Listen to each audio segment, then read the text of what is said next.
Serial number 160। হ্যাঁ, serial number 160 Kuddus মিয়া, ভিতরে পাঠাই দাও।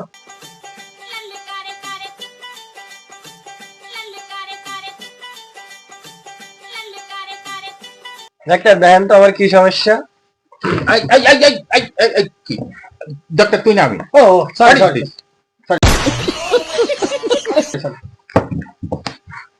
দেখি কি সমস্যা। আপনি দেখে কোন। আচ্ছা, পেটে ব্যথা আছে? হ্যাঁ। কি আমার পেটে বাচ্চা আছে? আরে না না, পেটে পেটে পেটে ব্যথা ব্যথা আছে? ও না না, ও আছে আছে। আচ্ছা আচ্ছা, তো আপনি এই 150টা টেস্ট করাই নিয়ে আসবেন। কি আমি এখন কেস করবো? আইসি ডাক্তারের কাছে, এখন আবার থানায় যাবো? না না না, কেস না কেস না, টেস্ট টেস্ট। আরে কি রুগী পাঠাইছো তুমি? আরে মিয়া, টেস্ট করতে হবে। একটু বুঝাই দাও, বুঝাই দাও। ওর মিয়া সরেন, আপনি যান। পাঠাও পাঠাও পাঠাও। নেক্সট। হ্যালো, 220 জিল্লুর, ভিতরে পাঠাই দাও। क्या बोला तूने? रुको जरा सबर करो। शाबाश। কি সমস্যা আপনার?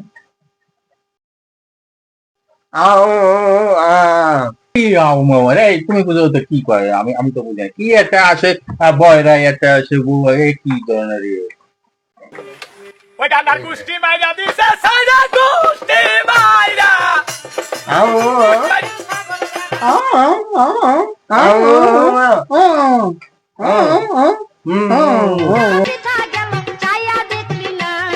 এই বেটা, তুই এই আউ মাউ করলি, কিছুই তো তোকে ভাষা বুঝলাম না। কি রুগীও যেমন তুই এমন, বেটা কি হল?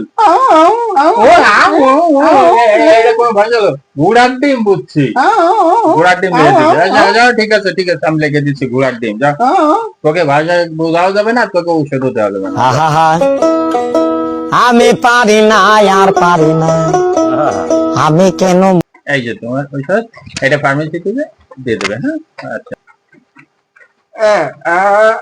হ্যাঁ এটা না বুঝে দেবেন। হ্যাঁ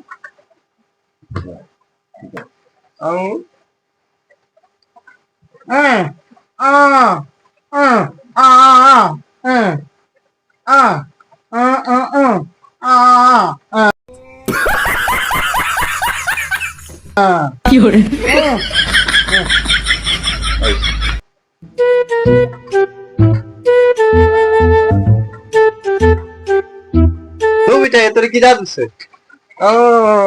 দেখ কোন ডাক্তার দিছে, আয় দেখ ভাই এসব কি ওষুধ দিছে। আয় আয় দেখ কোন ডাক্তার কি দিছে। ডাক্তার সাহেব, হ্যাঁ এই যে বলেন। কি ওষুধ লিখে দিছেন? আমি তো কিছু বুঝি না। ডিম ডিম আসলে প্রবলেমটা হচ্ছে এখানে যে ওই রোগীটা হচ্ছে বোবা, অর্থাৎ হ্যাঁ, হ্যাঁ। তার ভাষাও আমি বুঝি না, আমার ভাষাও সে বোঝে না। অর্থাৎ তাকে কি বলছি যে কোনো কিছু না বোঝার কারণে তাকে প্রেশার কম পাইছি, বলছি যে ডিম খেলে প্রেশার বাড়িয়ে যাবে, তাহলে ঠিক হয়ে যাবে। এখন সহজ উপায় হলো এইভাবে, আমি ডিম দিচ্ছি যে বাজার থেকে 3টে ডিম কিনে খাবে, ঠিক হয়ে যাবে। ও আচ্ছা ঠিক আছে, বুঝা গেল? ও কেউ ডিম কিনে খেতে তাহলে পারবে। ডিম কিনে পাঠাই হ্যাঁ দিবেন। হ্যাঁ হ্যাঁ। বিষয়টা হচ্ছে এই যে আমরা যে ভিডিওটা করছি মূলত শিক্ষানো অবস্থা, মানে অনেক সময় বিভ্রান্তি সৃষ্টি হয়। যারা বুয়া বা যারা কানে কম শোনে, এই টাইপের রুগী নিয়ে একটা বিভ্রান্তির মধ্যে পড়ে ডাক্তাররা, তাই আমরা তুলে ধরছি। অর্থাৎ মূলত এই ধরনের পেশেন্টের সাথে একজন অভিভাবক আসলে সে বুঝাতে সক্ষম হয়, তখন ভালোভাবে বুঝাইয়া সেই রুগীটার ভালো ট্রিটমেন্ট দেওয়া যায়। অর্থাৎ এইভাবেই আমরা এই জিনিসটা বুঝেছি। আপনারা ধন্যবাদ সবাই।